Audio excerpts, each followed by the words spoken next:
여러분들은 제 채널에 올라가는 코나이나 카캡체 같은 오래된 애니메이션들을 많이 보시나요? 아마 저의 채널에 소중한 사람들은 어렸을 때 보던 만화를 떠드네 하면서 구독한 사람들이 대부분이라고 생각하는데요. 저도 원래는 투니버스 시절에 미친 거 빼고는 애니보다는 영화나 게임을 좋아하는 사람인데요. 종컨각 잡지 말고 애니나 봐. 어쨌든 유튜브 하면서 신작과 추억의 애니를 보다 보니 어느 공통점을 알게 되었습니다. 여러분들은 코난 같은 장기 연재작을 볼 때 어떨 때 가장 재밌나요? 댓글로 아니 어떤 캐릭터가 나쁜 놈인 줄 알았는데 알고 보니 조력자였을 때, 캐릭터가 흑화해서 매력 뿜뿜 박스보이나 박스걸로 이미지 변신했을 때, 아니면 그냥 얼굴 유잼일 때. 앞서 말한 예시는 어느 정도 호불호가 갈릴 수 있지만 호불호 없이 모두들 인정하는 장기 연재 만화가 가장 재밌을 때는 초창기입니다. 장기 연재 대표주자 코난도 초창기에는 레전드로 손꼽히는 에피소드가 많은 것이 그 증거죠. 그러니 오늘은 많은 분량을 가진 애니 중 하나인 이누야샤의 초창기 에피소드 중 기억에 남을 만한 요괴들에 대해 시입을 해보겠습니다. 경고, 오늘도 한결같은 개소리가 다분한 쌉소리 영상입니다. 근데 이제 익숙하죠?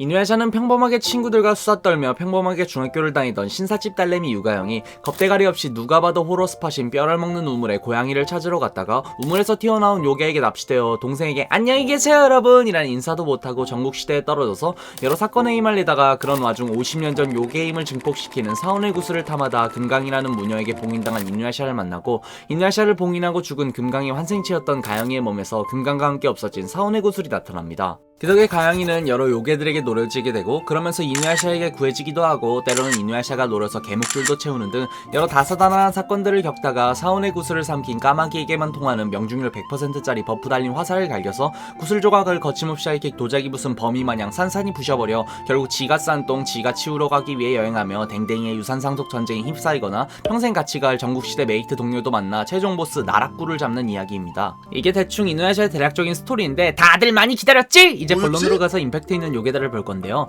앞서 말한 대략적인 스토리를 보면 알 수 있듯 이누야샤는 전국시대의 요괴라는 호러적인 설정을 가진 애니메이션입니다. 허나 후반에 갈수록 여러 요괴보다는 악당 파워레인저 7인데나 노력파 성장형 악당 나락구 내독범씨와의 대립, 그리고 칼의 성장 같은 배틀물 요소가 강해 개인적으로 전국시대 레이븐 느낌을 강하게 받았는데요. 하지만 이누야샤 초창기만 하더라도 음습한 그림체에 어두운 배경이 많아서 그런지 호러적인 느낌이 강했습니다. 그래서 오늘은 그런 초창기 요괴 중 인상 깊은 애들에 대해 씹으려 볼게요. 처음으로 말해볼 요괴는 역발의 유라입니다. 역발의 유라, 가영이가 구슬 깨먹고 처음으로 만난 요괴로 극초반인 3화 4화에 등장하는 분량을 2화나 차지하는 어찌 보면 처음 만나는 네임드 요괴라고 할 수 있는 요괴입니다. 그리고 이 요괴가 인상 깊은 건 머리카락 때문입니다. 일본이든 어디든 머리카락과 관련된 괴담이나 이야기가 많죠. 홋카이도에서 유명한 머리카락이 자라는 키쿠코 인형 괴담이라든지, 우리나라에서도 머리카락과 비슷한 가발이란 소재로 공포영화가 개봉됐었고, 여러 괴담들이 떠돌아다니는 모습만 봐도 머리카락은 무서우면서 없어지면 존나 무서운 존재인데요. 그럼 공포스러운 머리카락이라는 소재로 등장하는 역발의 유라,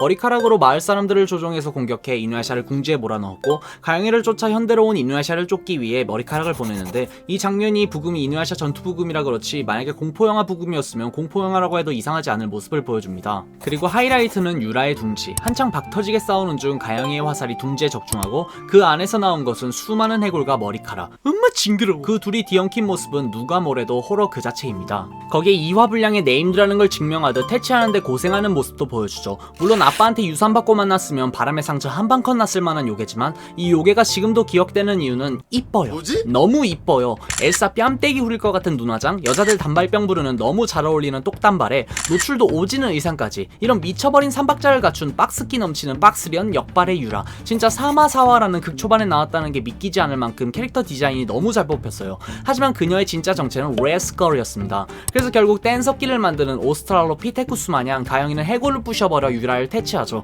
이렇게 초반에 나오고 사라지기 아까운 역발의 유라. 하지만 오히려 초반에 나와서 주인공 일행을 궁지에 몰지 않았나 생각이 드는 요괴였습니다. 그리고 다음에 알아볼 요괴는 1화에 등장한 지네 요괴입니다. 지네라는 말만 들어도 오금이 저리는 사람이 있듯이 지네는 생긴 것만으로도 징그럽고 독도 있는 무서운 존재입니다. 물론 애완으로 키우는 사람도 있지만 저는 싫어요. 안 키워요. 보리 키울 거예요. 어쨌든 그런 무서운 존재인 건 옛날부터 그랬는데요. 한국, 중국, 일본 같은 여러 동양의 나라에서는 지네 전설이 많습니다. 한국에서도 지네장 틀어라는 얘기로 두꺼비와 싸우다 둘이서 럽샷으로 손잡고 요당랑 다이빙하는 모습도 나오고, 일본에서는 오오무 카데라는 거대 지네 요괴가 전설로 내려오기도 하고, 중국에서도 비슷한 거대한 지네 요괴로 나타나죠. 물론 한국에서는 아름다운 여성으로 둔갑하는 선역으로 나올 때가 있지만 대부분 매체에서는 빅뱅전 메이플 세계여행 중국 필드보스로 등장하는 것처럼 지네는 몬스터 개념으로 등장합니다. 그래서 그런지 이누야샤에서도 거대한 몸체에 상반신은 여성의 모습으로 전부 노출된 반나체 어떻게 지네 요괴의 모습으로 등장합니다. 원작 원작에서는 빠꾸 없이 그렸지만 애니에서는 어느정도 순화시킨 모습으로 가영이 몸 안에 있는 사원의 구슬 기운을 감지해 가영이를 전국시대로 끌고 가는 모습으로 첫 등장해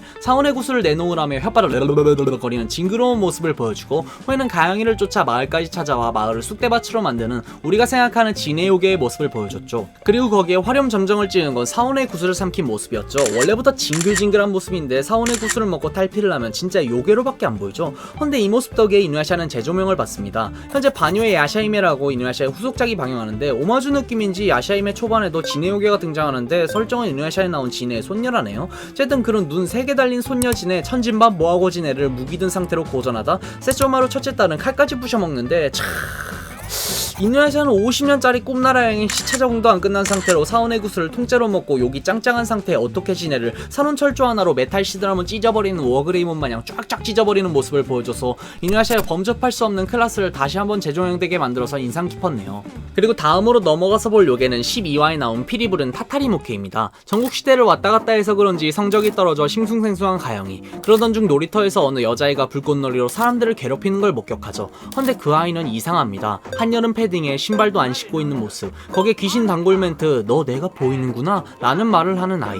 이 아이는 가영이 동생 태영이의 같은 반 친구의 누나였습니다. 그리고 그 아이는 반년 전 화재로 목숨을 잃었죠. 그 아이가 목숨을 잃은 날은 엄마와 싸우고 집을 나갔다가 골탕 먹여야지 하며 집에 몰래 다시 들어와서 숨어있는 중 화재가 났고 애가 들어온 줄 모르는 엄마와 소방관은 동생만 데리고 나가버리고 아이는 불에 타 죽었던 겁니다. 허나 이 아이도 엄마가 자기가 집에 들어왔다는 걸 몰랐던 걸 알고 있었습니다. 하지만 담비급 땡깡을 부리며 동생도 죽여버리려는 어린애가 아닌 애새끼의 모습을 보여주죠. 그리고 그럴 때마다 같이 나타나는 요괴는 타타리모케. 요가한간 피셜 어린아이들의 영혼이 뭉쳐 탄생한 요괴로 아이들의 영혼과 놀아주며 성불하게 도와주지만 아이가 악행을 저지르는 악령이 되면 악행을 지켜보며 눈을 조금씩 뜨다가 눈을 다 뜨게 되면 그 아이를 저승으로 데려가는 저승사자 같은 요괴입니다. 허나 전국시대는 모르겠지만 현대에서는 제가 봤을 때 키즈카페 알바생이나 유치원 교사 같은 아이들과 밀접한 업을 가졌던 사람들의 원혼이에요.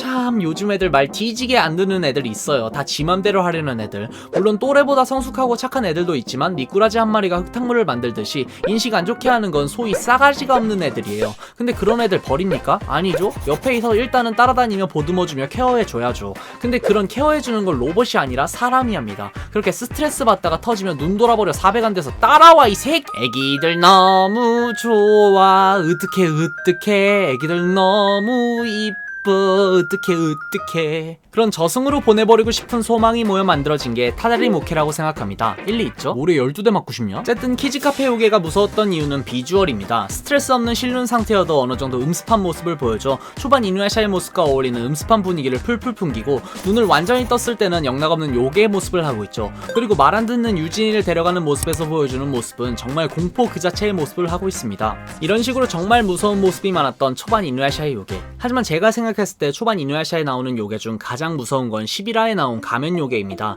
시험 성적과 고입을 걱정하며 현대로 돌아온 가영이는 평소대로 생활하지만 그 순간 신사 창고에 나타난 가면 요괴. 요괴는 몸을 원한다며 가영이 할아버지를 공격해 상처 입힙니다.